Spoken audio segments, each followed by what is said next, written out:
This is gonna have to be part 2. My phone was flashing that it was going to be losing its battery. So I have to make the other half of my video now. So where were we on the list?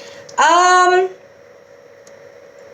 think we did the tarot cards, of course. I think we're going to go to now the metaphysical part of this video. And that's going to be on the looking glass, remote viewing, and deja vu. Okay, where should we start? Okay, I guess we're going to start on deja vu. Colum had asked me to please look into deja vu. So I've always known about deja vu for a very long time, and now I'm going to talk about it. Okay, first off, in this simulation that we're in, we are running on a circle. And when the circle gets turned over on itself, it looks like the infinity figure 8. And where it crosses in that circle is a point in this reality. Since everything is in the now, because you don't live in the past and you don't live in the future, you're only living in the now, which is a point on that circle. Deja vu is your ability to go into any point of the now. And what's happening is you are simultaneously, I have a hard time with that word, making more than one point at a given time in the now. So even though it's a figure 8, it's like a figure 8, a figure 8, a figure 8, a figure 8, a figure 8, a figure 8, a figure 8. You have intersected, like looking into 2 mirrors, and you see endlessly at that point on the entire circle at the same time. I don't know how to explain this. This is so cool. It's like, and then when you have this deja vu, because you're doing this intersecting on that point in the now, because everything is happening in the now, you have this, all of a sudden time slows down. There's no such thing as time or space, but what's happening is that it's doing one of those, let's call it a warp drive. You're warping to certain sectors of that intersecting of the 8. Instead of it just being one figure 8, you have now made multiple figure 8s on the circle line, and you're having that connection. It is a form of time warp. I don't know how else to say that. So that's what deja vus are. Because everything is happening in the now, it's like all going into the now. All the now is going in on that point. Connection. It's crazy, but it's awesome, because when you have the deja vus in that place and space, your perception of reality slows to a degree that you notice it, and it's like, I've done this before, I've said this before, oh my! I think it's hilarious, but that's actually what deja vus are. It's would you call it quantum mechanics? Would you call it the string theory? I don't know. I don't know how you would put that in this simulation, because we are in a simulation, but that's that intersecting point of more than one point. I'm sure there's a mathematical equation you can do with this. Crazy. So that's actually what deja vu is. Why did the deja vu happen to begin with? Because you needed to pay attention to this point. This point, for some reason, to you, was imperative that you would remember. So you have created the deja vu to say, hello, here I am, wake up. Pay attention to this, it's important. Even if we think, why was that important? Because it was. Even if it was just the deja vu to happen to be the importance of that event, whatever it is. Anyway, interesting, but a lot to think about. Let's move on to the next one. I know Colin wants me to spend probably a lot of time on deja vu, but deja vu is basically that. It's points intersecting at the same focal point. And you've created those deja vus for whatever reason is within you. I couldn't tell you. Whatever you deem important. Okay, let's go into, it's either going to be remote viewing or the looking glass. Let me see. Which one shall we do first? I guess remote viewing. We'll leave the looking glass for last. Remote viewing. I've talked about this before on other videos, and what it is you going into your imagination, and that's a big one. Your imagination is connected to your pineal gland and your pituitary gland, and these things are mechanisms to go in and out of this shell, this body. Our pineal glands have been shrunken way down. They were literally the doorway to open into higher dimensions. We still have these in function. Some of us are almost defunction because they're so calcified and shrunk down to the size of a pea when they used to be the size of a walnut. But the more humanity begins to wake up and shed this reality, it wakes up those pineal glands and pituitary glands and opens up the gateway or the doorway to the metaphysical. Because in reality, the metaphysical is 99.9% of everything. Physicality is the smallest point. Even though we're in physicality right now, and everything seems so solid and it seems so real and so solid, like I said in my video number 3, solidity was our finest achievement. Everyone thinks that we take it for granted that everything is solid. No. Nothing is solid, and in every moment, in between moments, it's being broken down and recreated. And it's those in between moments where we can change the creation that we've created, because everything is in a flowing motion. It doesn't just stop and stagnate. No. This place is constantly moving. We create it with every next intention.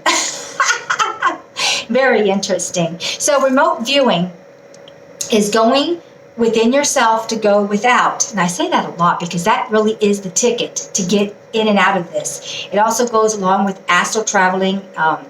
Remote viewing and astral traveling can be very similar. I do something called bilocating, where I'll take myself and split it off. I can split myself into many pieces and go to different areas and be looking at things, and it's all coming in, the information. Every single one of us have this ability to do this. It's just a matter of raising the vibration, opening up your pineal gland, and being able to activate these abilities, because they are just abilities. That's all they are. It's no different than, of course, I'm going to use the same old scenario, the bicycle. You have to know there's a bike to ride it in order to go down the street with it. That's what these abilities are. Abilities that need to be opened up, that at one time were full and working and have been shut down, and now we need to reactivate them. This place is doing everything it can to make sure that, I wouldn't say this place, certain beings, of course the Archon-based beings, are making sure that you stay in a state of fear, because if you're in a state of fear, you certainly can't activate anything because you can't raise your vibration. Fear is a very low vibration, and if you stay in that state of anxiety, sadness, fear, hate, anger, all these low vibrations, you cannot get to the point where you can activate these things, because we're set that our DNA opens up when we hit a certain frequency, but we have to be able to hold that frequency for that DNA to be open. So we'll have to hold that frequency, say a month, 6 months, a year, so that we become set in that frequency, and then those things can open up. That's why you can't be happy one day and sad the next. You're getting nowhere. You're in a perpetual nowhere cycle. You have to literally stay in that frequency. And I don't mean be happy when people are being murdered in front of you, but it isn't just about being happy. It's about raising above the negativity. I don't know how else to explain that. It's like, yes, I see these horrible things happening, but the outside isn't affecting my inside. Yes, I have anger where it's like, oh no, you're not doing it, but it's a righteous justice. It's not the same as I am so angry inside that I'm going to kill something. No, I'm not killing anything. There is a difference, believe it or not. Oh my goodness, I've just digressed.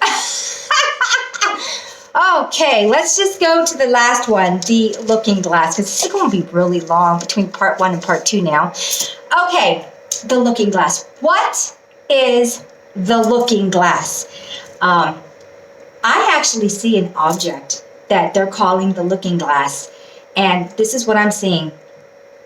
It's in a room, and it's all white. It's up on a raised floor, and it's, I don't know exactly how big it is. I'll have to put myself there. Oh, I guess it's about this big. And to me, it kind of looks square and round all at once. It's shifting in between dimensions of square and round, square and round, square and round. And what it is a device. This device is made. It also holds consciousness inside of it. It's like tapped into consciousness. Let's just say that. It's like going through this device is tapped into consciousness. I would call it alive because consciousness is alive. And this is a true object that's being held and used. It's the coolest thing I'm seeing because it doesn't hold a real shape. To me, looking at it from where I am, it doesn't hold a true shape. Now, in physicality, I'm thinking it holds a more of a true shape. But the way I'm seeing it, it doesn't. Because I'm looking at it on the dimension that it's actually on, and it does not hold a true shape. It would be like holding a being in your hand, and it's like this. Never in a single shape. Except that it's tapped into a lot. So, I can see people are looking into this looking glass. And it reminds me of the story of Alice in Wonderland, looking into the looking glass. I'm pretty sure this is where the story came from, this object. And you can go in there and it traverses time and space because there's no such thing anyway. And you can find out anything that's behind perceived or in head perceived because everything's in the now. And this device allows you to physically have that ability where if you can't have it here, like some of us do, like all of us can, if we can just get to that level, you could use this device. I'd say that this device was created as to get you from point A to point B if you're not the being that can do it yourself. So it was created by beings who couldn't do it within themselves because they needed to have something physical to take them from point A to point B. So anyway, this device has been taken from a group of beings. That's all I'm going to say. It was taken from them because more like fell into their hands. I wouldn't say it was stolen. It was more like given to be used for the greater good. So there's the looking glass. I don't really want to say too much about it because I don't want to give away what and who's using it when it's being used. So I guess that's going to be, let me look over my list to make sure I didn't forget anything. So this. Oh, I didn't do numerology. Okay, let's do numerology really quickly. I'm not into numerology. I don't know why. It just doesn't resonate with me. I know as much about numerology as probably you do. Not much. Some of you probably know a lot more than I do. I have never really gotten into it. It's like the palm reading. Just never was my bag, baby. I don't know what else to say about that. Go and research if you like numerology. I did watch a Crow 777, The Real Crow, and they did a thing on numerology once, and I thought it was fascinating, but it's still not my bag, baby. So, okay, I guess that'll be the end of my video. If I've forgotten anything, any of these mediums to work through to get to whatever, just write me. You can find my email in the About section. I have it in there. From what I'm understanding, you can't find it if you have just a phone. You have to go on a computer, laptop, something. All I have is a phone, so of course I can't access a lot of stuff either. Because if it's not phone accessible, well, I just don't have it. Okay, I am so digressing again. All right, at that point, everybody have a great day. Talk to you later. Bye.